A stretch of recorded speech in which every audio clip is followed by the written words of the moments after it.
For the first time in quite a while, the New York Giants starting defensive line has some minor questions ahead of training camp. And those questions primarily center around the three tech position. We know that Dexter Lawrence is a lock for one of the starting jobs, that at the nose tackle. But who's going to be lining up next to him? Well, if the Giants decide to go the veteran route, a name to watch is Rakeem Nunez-Roches. Nunez-Roches is entering his 10th NFL season, and he's a bit undersized at 6'2" and 305 pounds. And it's probably fair to say that last year he was a bit misplaced in the Giants' defense, for whom he had half a sack, 21 tackles, and very few flash plays.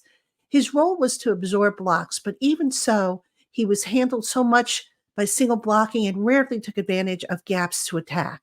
It all added up to Nunes Roches really not being much of a difference maker. But with a new defensive system incoming, he figures to have more of a role as a rotational defensive lineman. Will he snag a starting job? That would probably be a long shot at best, as Nunes Roches is mainly a two down run stuffer. But as is the case with his fellow defensive linemen, he'll get a chance to compete. His stiffest competition likely being Jordan Phillips and Ryder Anderson. If Nunes Roches is to win more snaps, he's going to have to show a bit more as a pass rusher, a role that he's historically never really showed proficiency in, except for the occasional flash.